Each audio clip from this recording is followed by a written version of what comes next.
നിലമ്പൂരിലെ അനന്തുവിന്റെ മരണത്തിൽ മലക്കം മറിഞ്ഞ UDF നേതാക്കൾ. ഇന്നലെ സ്റ്റേറ്റ് സ്പോൺസേർഡ് കൊലപാതകമെന്ന് പറഞ്ഞവർ ഇന്ന് മരണത്തെ രാഷ്ട്രീയവൽക്കരിക്കരുതെന്ന നിലപാടാണ് സ്വീകരിക്കുന്നത്. അനന്തുവിന്റെ മരണത്തെ രാഷ്ട്രീയവൽക്കരിക്കാനുള്ള നീക്കമാണ് ഇന്നലെ മുതൽ UDFന്റെ ഭാഗത്തുനിന്നും ഉണ്ടാകുന്നത്.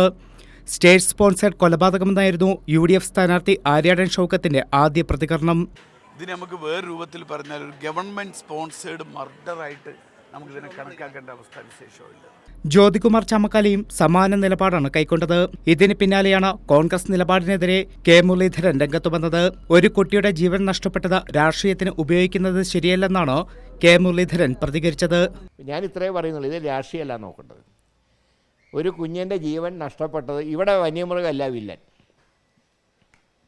ഇവിടെ ചില വ്യക്തികളാണ് വില്ലന്മാരായിട്ട് വന്നിട്ടുള്ളത്.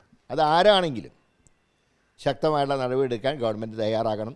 അതേസമയം പ്രതികളുടെ കോൺഗ്രസ് പശ്ചാത്തലം പുറത്തുവന്നതോടെ ആദ്യ നിലപാടിൽ നിന്ന് പിന്നോട്ടു പോവുകയും മലക്കം മറിയുകയുമാണ് കോൺഗ്രസ് നേതാക്കൾ. സംഭവം നടന്ന പ്രദേശത്ത് UDFന്റെ വാർഡ് മെമ്പറാണ്.